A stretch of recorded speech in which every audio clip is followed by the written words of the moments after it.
Portanto, nós estamos às vésperas da Páscoa. E eu resolvi, então, fazer um estudo especial da Páscoa, falar um pouquinho da Páscoa, conectar com esse momento desafiador que todos nós estamos vivendo, com esses momentos de plena transição planetária que estão exigindo de nós todos os recursos de entendimento, de compreensão e também todos os nossos recursos afetivos, como resignação, paciência, brandura, compreensão, caridade. Afinal, tem sido muito difícil para todos, para todos. E à medida que a quarentena prolonga, à medida que a pandemia se estende, cada vez é mais desafiador para todos nós mantermos um clima mental de equilíbrio, uma sintonia fina com a espiritualidade superior e, sobretudo, um centramento, uma serenidade interior para que a gente não perca o nosso patamar espiritual, para que a gente não perca os nossos recursos e as nossas habilidades e passe a se comportar aquém do que nós já podemos oferecer. Não é mesmo?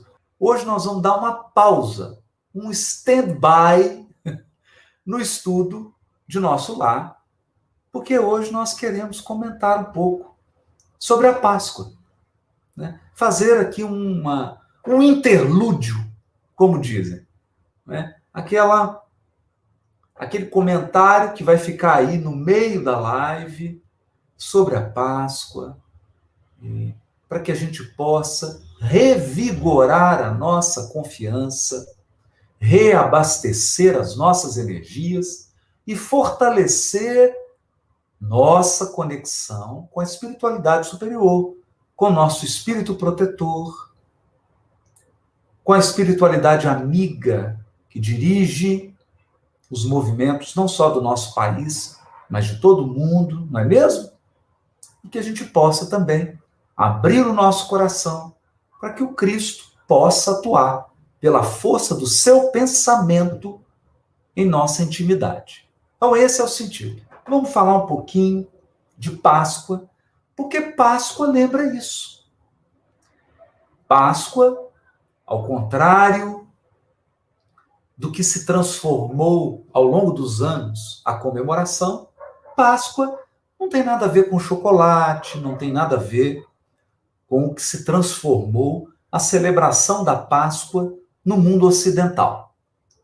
Páscoa é aquele episódio no qual o povo hebreu estava vivendo uma aflição gigantesca, uma enorme aflição. Naquele momento, o povo hebreu se via oprimido pela escravidão. Estava vivendo uma aflição. E o que acontece? A aflição é transferida para o povo egípcio. Então, o livro de Êxodo, ele já começa com uma grandiosa lição para todos nós. Para todos nós. A lei de causa e efeito, a lei de ação e reação, ela sempre se incumbe de transferir a aflição da vítima para o algoz. Da vítima para o algoz. Porque a vítima está no processo de resgate ou num processo de aprimoramento. E o algoz está contraindo pesados débitos perante a lei divina. Portanto, o mecanismo da lei de causa e efeito é um mecanismo de transferência de aflição. Nós veremos aqui em Êxodo o povo hebreu aflito e, depois de um tempo, o povo egípcio aflito. No momento, nós tínhamos um povo escravizado, não à toa, porque é preciso recordar como o povo hebreu chegou ao Egito.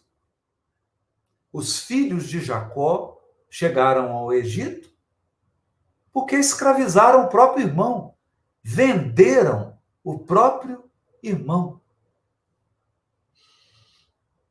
O irmão chega como escravo.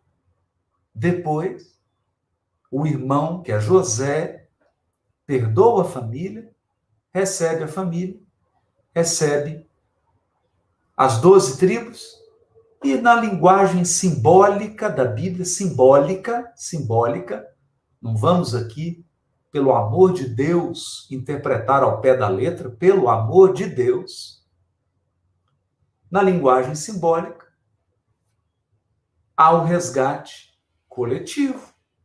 As tribos resgatam uma série de violências, uma série de iniquidades do povo hebreu na sua formação. Na sua formação. Os próprios filhos de Jacó cometeram uma série de atrocidades, né? Uma série de atrocidades. Quem quiser aprofundar um pouquinho melhor, tem um livro, um filme. Na verdade, é uma série maravilhosa que se chama A Tenda Vermelha. A Tenda Vermelha. E esse seriado, ele relata as atrocidades dos filhos de Jacó, as atrocidades das tribos de Israel no início. E, portanto, contraindo débito perante a lei divina, acabam escravizadas no Egito. Então, a aflição do povo hebreu no Egito é fruto de resgate coletivo. Mas nada justifica o povo egípcio escravizar. Porque ninguém precisa se transformar em algoz, ninguém precisa ferir o próximo para que a lei de justiça se cumpra. A lei de justiça tem infinitos mecanismos para se cumprir. Ela não precisa que ninguém assuma o papel de verdugo. A lei divina não precisa que ninguém assuma o papel de agressor para que ela se cumpra. No entanto,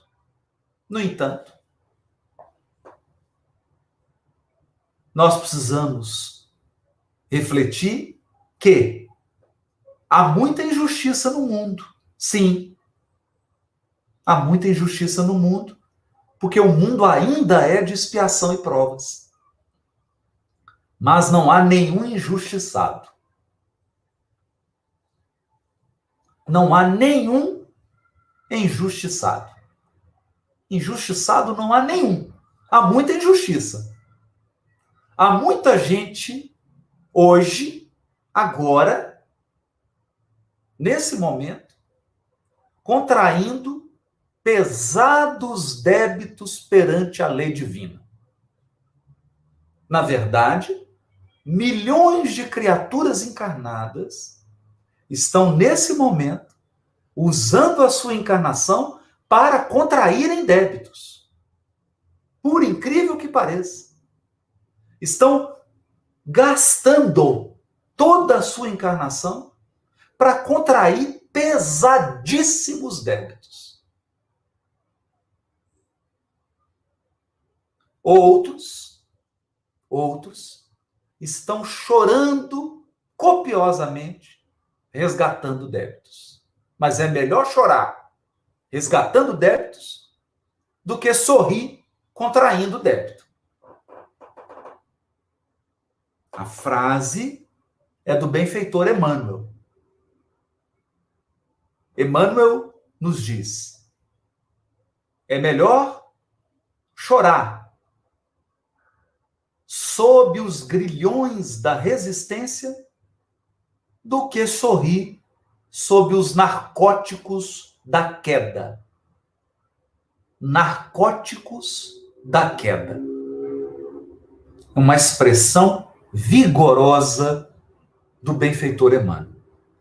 Porque todo encarnado que está em queda está sob um efeito, metaforicamente falando, está sob um efeito de um narcótico, de uma droga.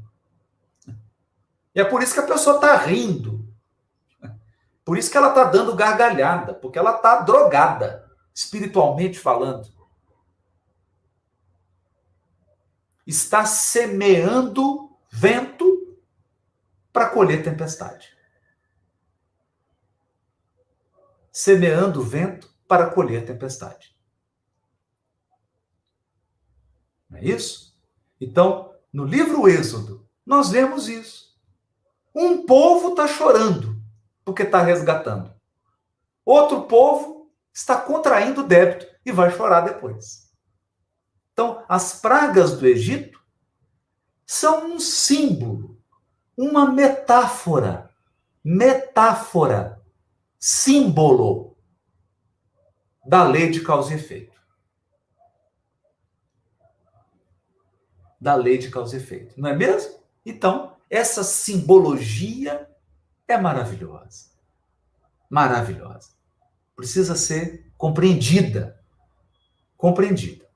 Né? De modo que não há vítimas no universo. Nós precisamos eliminar isso. Não há vítimas no universo. Há consequências das ações e das escolhas. Nós escolhemos, agimos e recebemos as consequências, porque a lei é de responsabilidade. Então, o primeiro ponto que nós gostaríamos de frisar é esse. Né? Para que a gente observe isso. O povo hebreu está resgatando, o povo hebreu está chorando, e o povo egípcio está contraindo débito. Depois inverte. Porque quem resgata se liberta. Quem fere a lei se escraviza. Então, esse é o ponto que eu gostaria de chamar a atenção em Êxodo. Porque é aqui que ocorre a Páscoa. A Páscoa, portanto, é esse resgate. A Páscoa é essa libertação. Mas não é uma libertação gratuita. Não é uma libertação caprichosa de Deus. Não é isso. A Páscoa é uma libertação fruto da lei divina.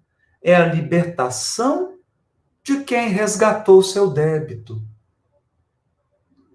É a libertação de quem está se purificando, de quem está se libertando dos grilhões que o prendem à retaguarda. Correto? Então, isso o Luiz Henrique está perguntando, não é uma simples saída? Não, é muito mais, né? É muito mais.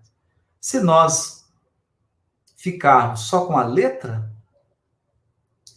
mata.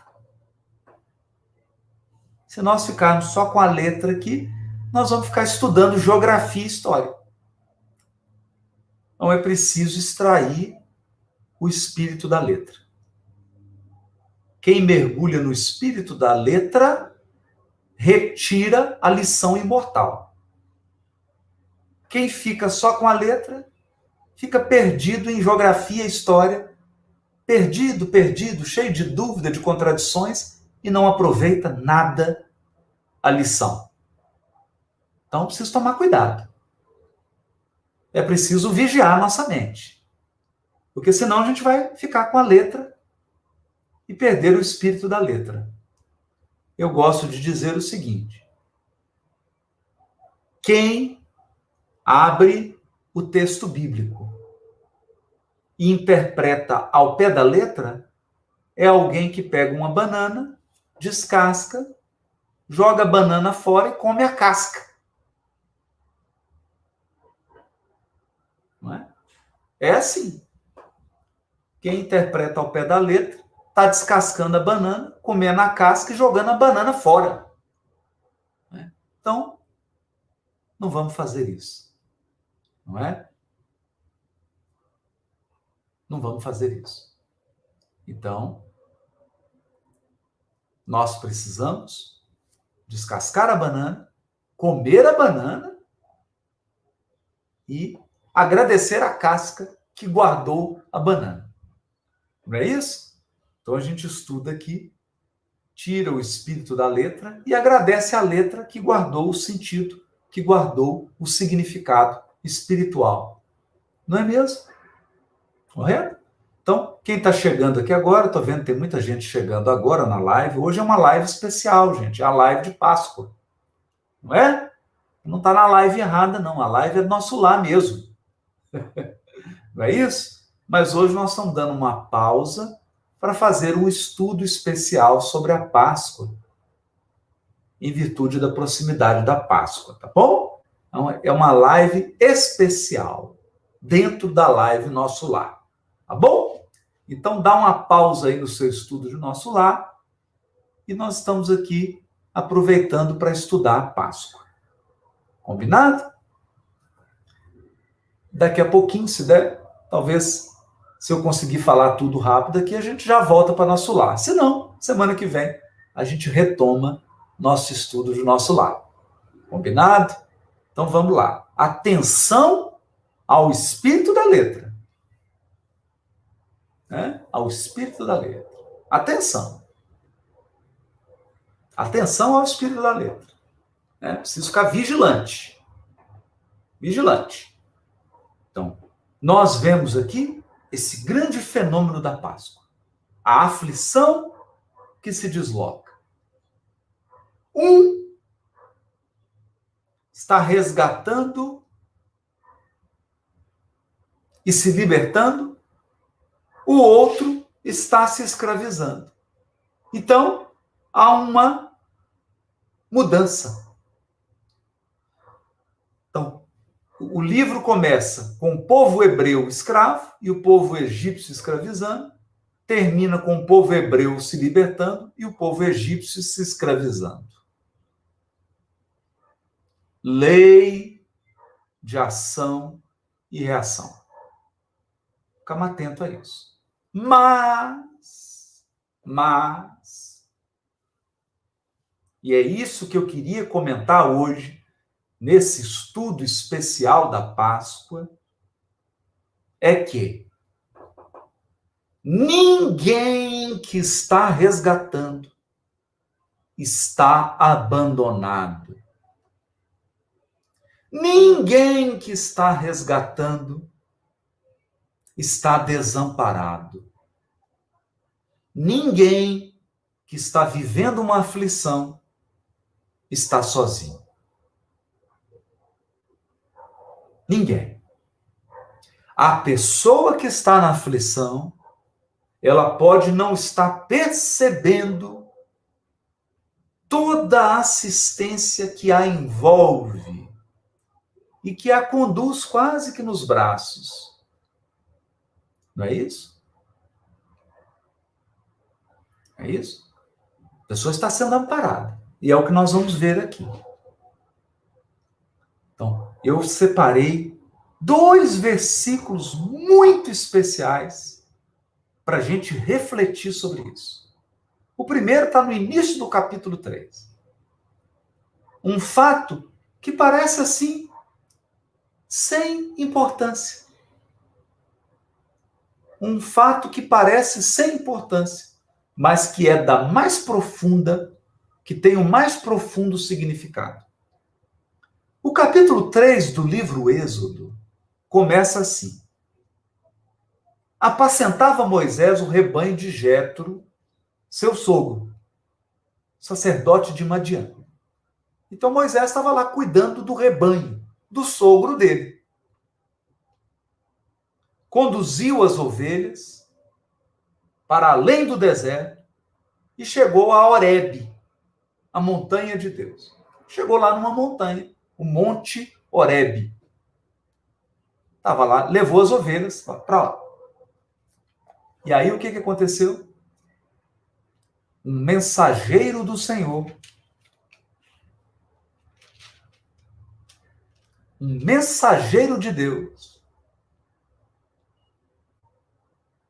apareceu a Moisés numa chama de fogo.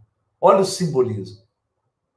Porque fogo, chama no Velho Testamento, é sinônimo de espírito. É sinônimo do espírito imortal. Tanto que Kardec pergunta: o espírito tem forma? E eles respondem: para vós não, para nós sim. Podeis imaginá-lo como uma chama. Olha isso. Como uma chama, como um fogo. E Kardec, muito perspicaz, pergunta: qual a cor? Qual a cor?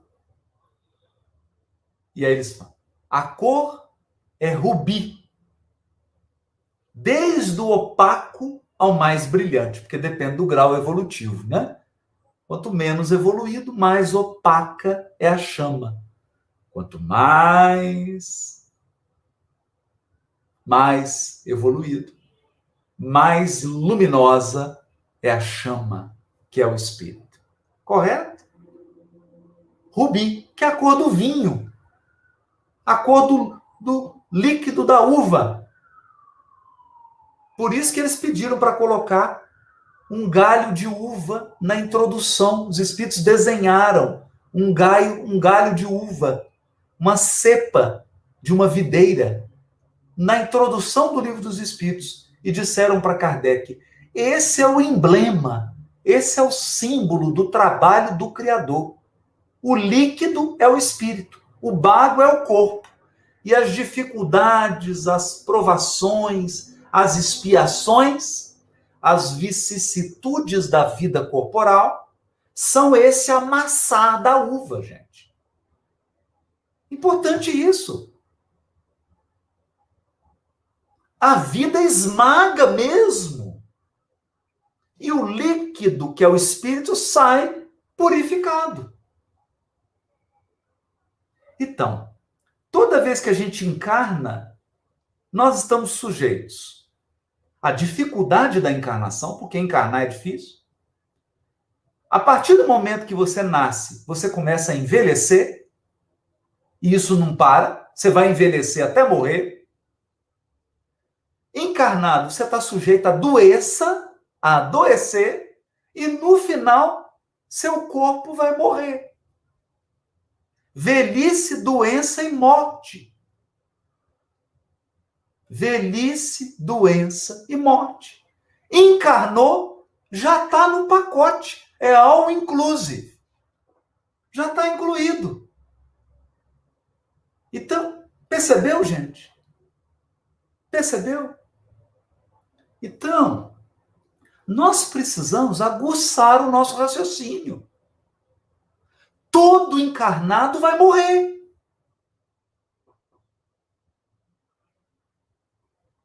Todo encarnado vai envelhecer.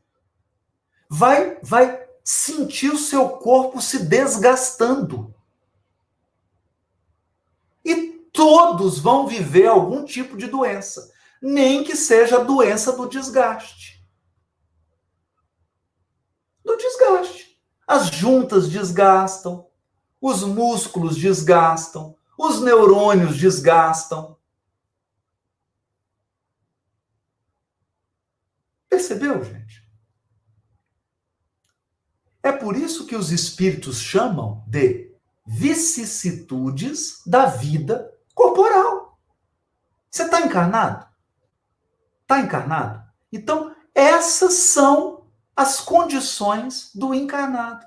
São as vicissitudes da vida corporal. Não tem exceção. Tem gente que achou que vai encarnar e não vai passar nem por velhice, nem por doença, nem pela desencarnação. Não tem exceção. Não tem exceção. Encarnou, você já recebe isso. E é interessante que Buda já dizia isso. Buda chamava isso de as 4 nobres verdades. Ele dizia assim: tem 4 verdades na vida. Nascer é doloroso, você vai envelhecer, vai adoecer e vai morrer.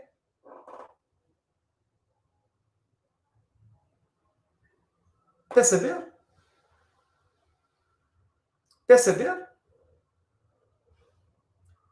Por quê? Porque se a uva não for esmagada, não tem vinho. Não é? Se não houver o esmagamento da uva, se não passar por essas vicissitudes, e é claro, com essas vicissitudes o espírito vai interiorizando o conhecimento, não é? Claro, claro. Com os débitos, com o resgate, com as provas, o conhecimento vai sendo interiorizado. O espírito vai adquirindo experiência e fortaleza. E fortaleza. Né? E há algo que é curioso. Eu me lembro que eu estava em viagem a Israel. E a guia era uma guia judaica e ela nos levou ao Monte Carmelo.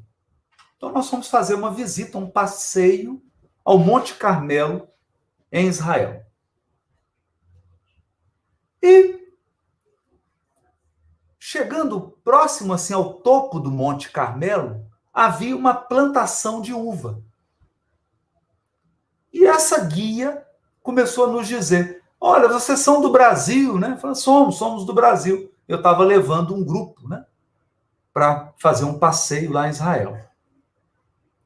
Então, ela disse, há um tempo atrás nós recebemos uns técnicos da Embrapa, lá do Brasil, e vieram fazer um passeio aqui.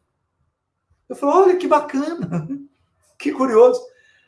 E vocês vão gostar do que esses técnicos falaram. Esses técnicos disseram o seguinte: quando você planta videira, quando você planta uva, se você der tudo de bom para a videira, a uva é horrível. Olha isso. A videira, para dar uva boa, ela precisa de pouca água, diferenças bruscas de temperatura, calor intenso de dia e frio à noite, diferença de temperatura, pouco nutriente, ou seja, uva boa é uva que passou perrengue, é uva que passou desafio, que passou dificuldade. Uva que só teve facilidade dá um vinho horrível. E aí nós começamos a rir. Por quê? Porque eu me lembrei, e aí eu peguei o microfone lá no ônibus e falei, tá vendo, gente? É por isso que os espíritos dizem a Kardec que a videira é o emblema do trabalho do Criador. Quando você encarna, você veio aqui para enfrentar luta, desafio, dificuldade, prova. Você não veio aqui de férias. Gente, não tem encarnado de férias, gente. Isso aqui não é resort. Isso aqui não é o campo das águas em nosso lar. Você não veio aqui para repousar. Não veio. No mínimo, você vai enfrentar provações. Dói. A Isilda fala, mas dói demais. Dói, mas a dor é que gera fortaleza. A dor é que gera grandeza. A dor é que gera resiliência. A dor é que gera força. É isso.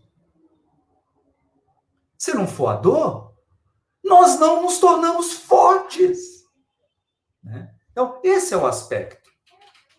Esse é o aspecto fundamental. Então, no mínimo, você vai passar por uma sucessões de provas. E como quem está encarnado não tem anjo aqui, você pode ter certeza que você vai passar aí de 20% a 30% ou mais de expiação. Não é? Tem um percentual aí de expiação. Esse é o processo da encarnação. Para todos. Para todos. Para todos. Ok? Então vamos lá. Então o anjo apareceu, né? Para Moisés. Um fogo. Então, olha o símbolo aí do ser. Mas esse fogo estava numa planta. Que planta que foi, gente? Que planta que foi? Vou mostrar, vou pedir para a Priscila. Amor, pega o girassol para mim. Né? O girassol. Né? Então, o anjo do Senhor, representando Deus, né? O porta-voz de Deus, falando com Moisés, apareceu como um fogo, com uma chama, e ele apareceu em um girassol. Não foi isso? Hã? Não foi no girassol? Hã?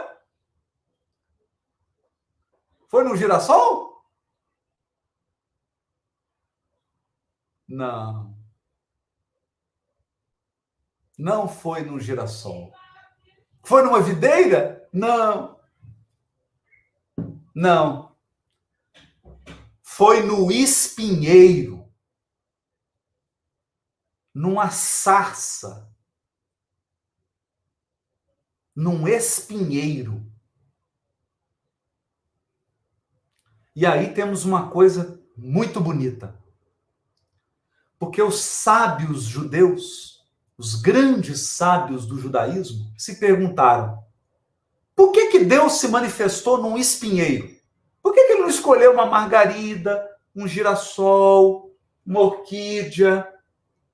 Tinha tanta planta para Deus se manifestar, por que ele escolheu um espinheiro?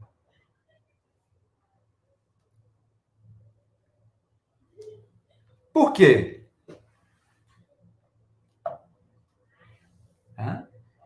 A resposta está no versículo 7. Disse o Senhor: eu vi a miséria do meu povo que está no Egito. Ouvi seu grito por causa dos seus opressores. Pois eu conheço as suas angústias. Eu conheço as suas angústias. Por isso desci a fim de libertá-lo das mãos dos egípcios e para fazê-lo subir desta terra para uma terra boa e vasta. Olha que coisa linda, gente. Isso aqui é Páscoa. Isso é Páscoa.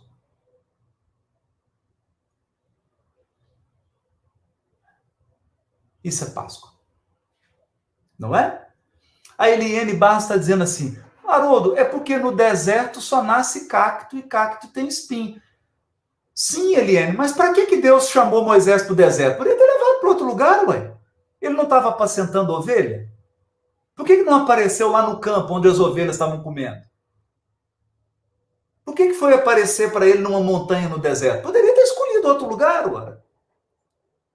Essa é a pergunta. É claro que lá naquela montanha, no Horebe, no deserto, só tinha espinho. Mas por que ele levou Moisés para lá? E por que ele apareceu lá? Poderia ter aparecido antes, olha. Ele não estava apacentando a ovelha?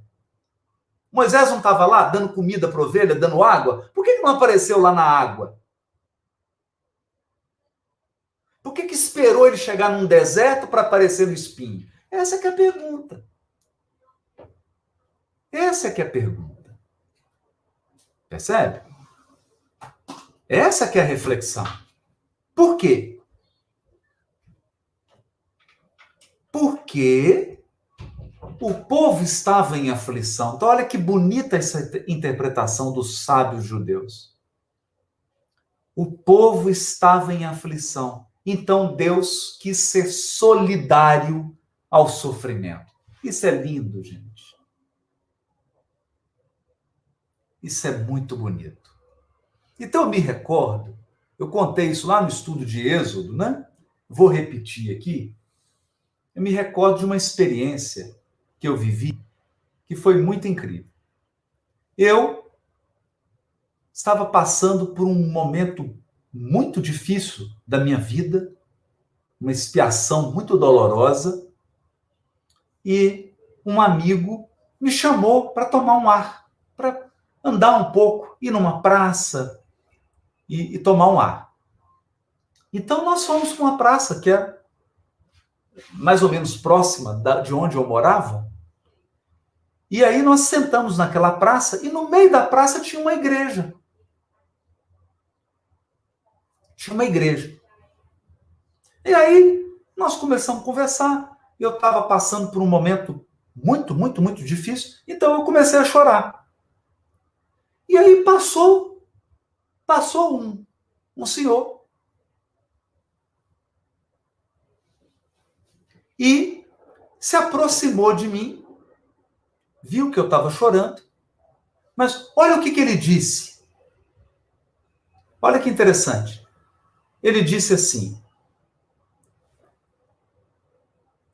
moço, eu vejo que você está chorando. Você deve estar sofrendo muito. Então eu queria te pedir algo. Aí eu enxuguei a lágrima, achei aquilo curioso, né? Uma abordagem, no mínimo, curiosa, não é mesmo? Curiosa. Eu falei, pois não. Ele pede a Deus por mim, porque todo aquele que sofre está mais próximo de Deus. Olha isso. E eu tomei um choque. Aquilo pede por mim. E todo aquele que sofre está mais próximo de Deus. E aí eu vim a descobrir que era o padre. Aquele era o padre. Ele entrou lá na igreja, era o padre. O padre pediu para mim, que estava chorando, fazer uma prece, pedir a Deus por ele, porque eu estava mais próximo de Deus do que ele, padre. Perceberam? De onde ele tirou isso? Daqui. Daqui, ó. Tirou daqui.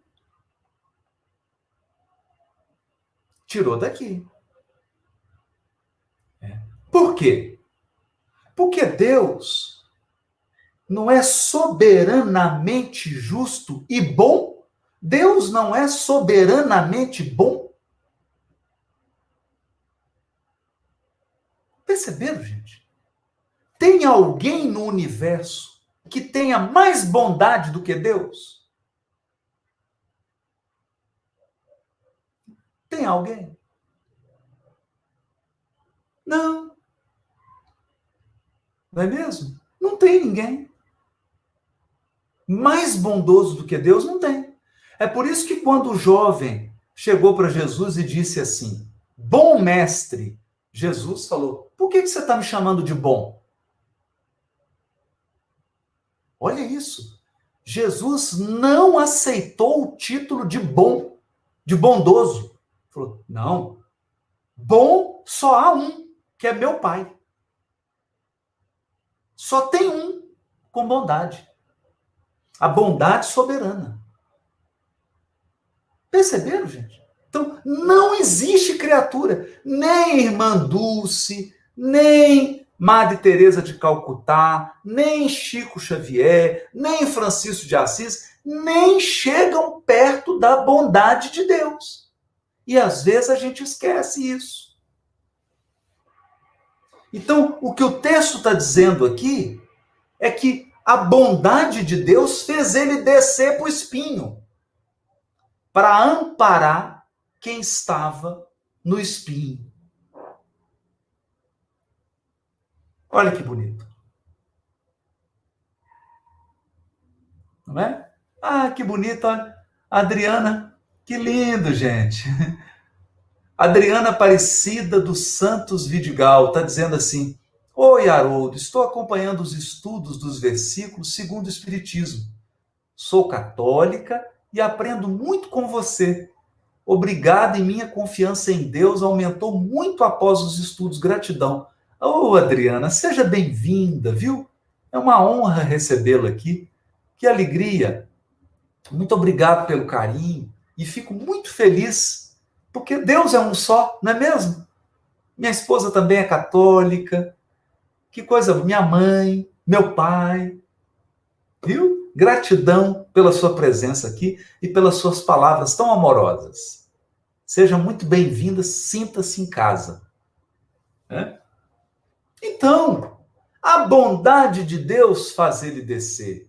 Mas aqui tem uma coisa bonita. Ele não desce só para chorar junto com a gente.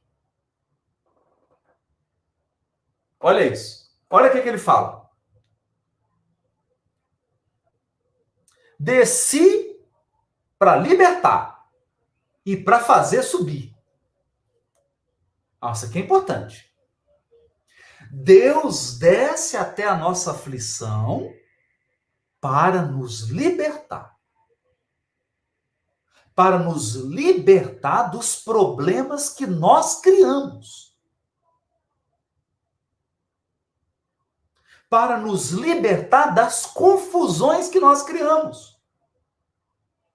Deus desce para nos ensinar a escolher melhor, a tomar melhores decisões. É para isso. Ele não vem só para chorar com a gente. Percebe? Ele não vem só falar, ah, coitadinho, meu filho, oh, você está sofrendo muito. Bom, mas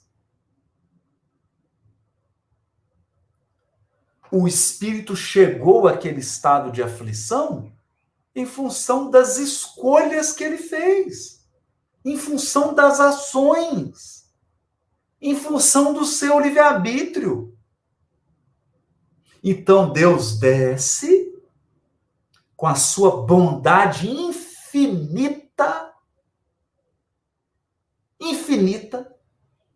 mas ele vem para nos ajudar a sair do problema. Então, gente, é importante nós pensarmos nisso. Primeiro, Deus não é mágico. Ele não vem aqui para ficar fazendo mágica. A pessoa cria confusão durante 200, 300 anos e depois ela quer que Deus chegue e faça mágica. Não. Não. Correto? Não é isso. Então Deus vem para libertar. Libertar quem? A gente. De quem? De nós mesmos. De nós mesmos, não é? E Páscoa, isso, né? O Pessah, em hebraico, significa pular. Por que pular? Por que pular?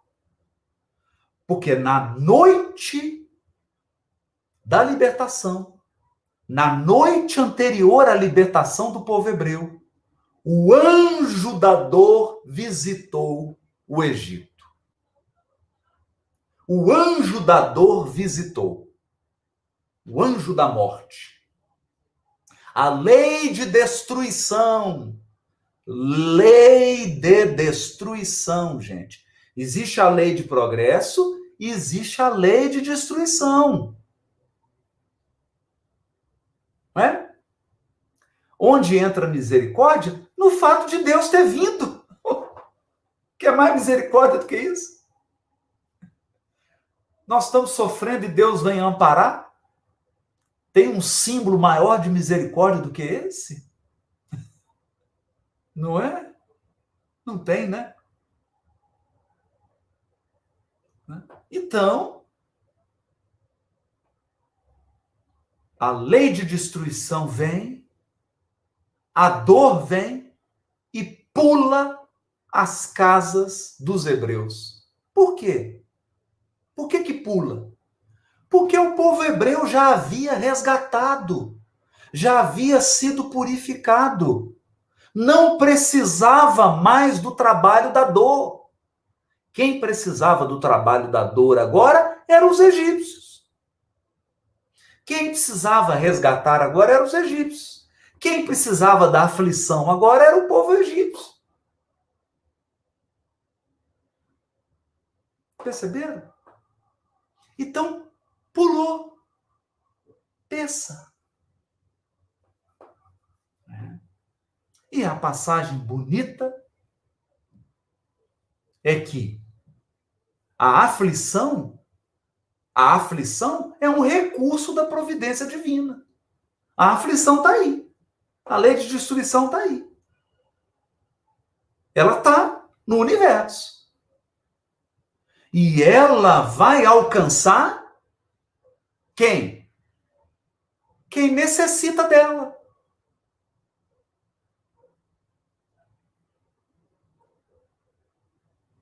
Perfeito? Não é? Exatamente, Maria.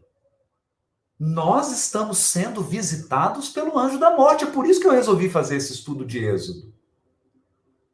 É por isso que eu resolvi falar hoje da Páscoa. Dei uma pausa na live de Nosso Lar para falar da Páscoa. Nós estamos sendo visitados pela lei de destruição, pela dor, pela aflição.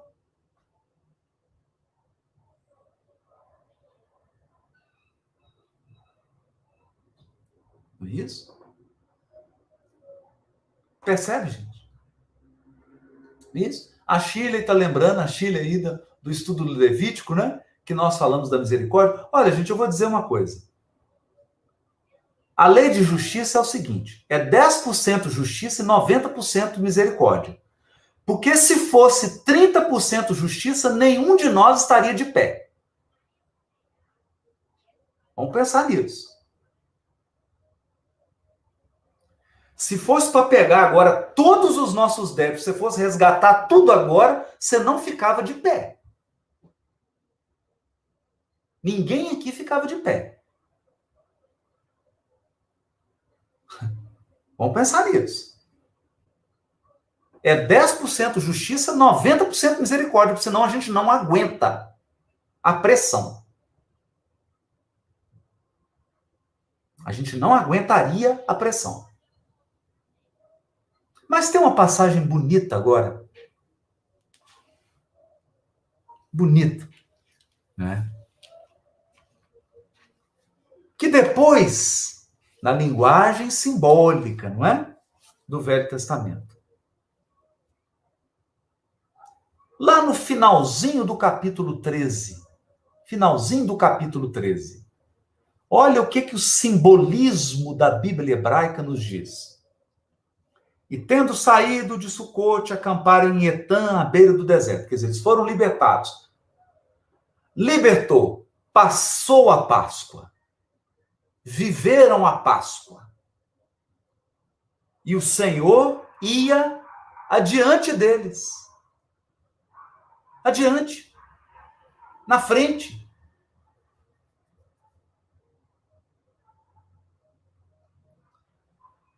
Jesus, Deus, não vai atrás da gente, guiando a gente, empurrando a gente. Não.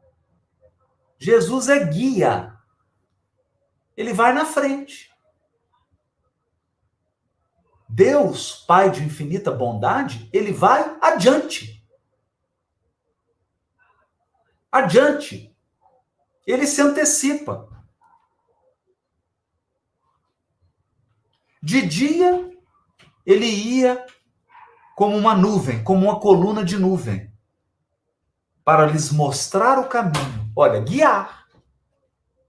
Então, de dia, era uma nuvem que guiava. Olha o guia. De noite, uma coluna de fogo para iluminar. Guiar e iluminar. Nunca se retirou de diante do povo. A coluna de nuvem durante o dia, nem a coluna de fogo durante a noite. Perceberam? Então, que coluna de fogo é essa aqui? É Jesus. É Jesus. Eu vou ter que terminar com Roberto Carlos. Essa luz, é claro que é Jesus. Essa luz, não é? Essa luz, é claro que é Jesus. É claro que é Jesus. Não é? Lembram dessa música? Então, qual que era a nuvem? Qual que era a coluna de fogo que guiava? Era o Cristo de Deus, o guia e modelo da humanidade, o capitão da embarcação terra. Como diz Bittencourt Sampaio, numa mensagem ditada, foi publicada inclusive em Reformador, né? Jesus está no leme. Está no leme. Vai adiante, guiando. Mas o mar é bravo. O mar é bravo. É uma tempestade. Mas ele está no leme. Está no leme. Está conduzindo. Está conduzindo. A vida não cessa. Quem morre é só o corpo. E depois ele vem em pessoa e ele vive a Páscoa. Como que foi a Páscoa dele? A cruz. A cruz. Só que tem um problema. Nós temos um problema. Eu tenho um amigo, o padre, ele se chama Frei Nathaniel. Eu achei lindo. Um dia estava tomando um café com ele aqui em casa, isso há 2 anos atrás, né? Foi muito antes da pandemia. Ele foi tomar café lá em casa, a gente estava conversando, e ele falou assim, Haroldo, chama Frei Nathaniel, era padre lá em Atlanta, nos Estados Unidos. E ele disse assim, Haroldo, tem um problema com os cristãos. Cristão só lembra de Jesus crucificado. Cristão só lembra de Sexta-feira da Paixão. Aí eu falei assim, ué, que interessante, Frei. Fala mais um pouquinho. Ele falou, Haroldo, o evangelho termina com a manhã de domingo da ressurreição. E a gente só fica com Sexta-feira da Paixão na cabeça? Por quê? Sexta-feira da Paixão não é o final da história. Você tem que assistir o filme até o final. Como é que é o final desse filme? O final do filme é imortalidade da alma na manhã de domingo. É isso, gente. O evangelho não termina com a cruz, não. O evangelho não termina na sexta-feira. O evangelho termina no domingo. Ele começa na noite de Belém, uma noite estrelada, uma manjedoura, Maria com Jesus nos braços, José ao lado, os animais e uma estrela brilhando, e termina numa manhã ensolarada de domingo. A cruz é só uma passagem. A sexta-feira da paixão é só uma fase, é só um episódio. Não é a série toda. Então, irmãos queridos, você tem que deixar Jesus descer da cruz. Você tem que permitir Jesus descer da cruz. Nós não podemos ficar fixados só em morte, na morte física, porque a vida não cessa. E a morte é o jogo escuro das ilusões. É assim que começa o nosso lar. Nós somos imortais. Você é imortal. Você não vai morrer. Seu corpo vai morrer, mas seu corpo é uma veste.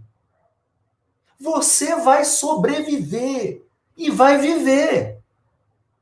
Agora, tomara que você esteja vivendo para isso ser bom, né? Então, feliz Páscoa. Feliz Páscoa a todos. E lembre-se disso. Lembre-se disso. O evangelho termina numa manhã de domingo, Jesus vivo, em espírito, falando para Madalena o seguinte: o túmulo está vazio, só tem corpo físico.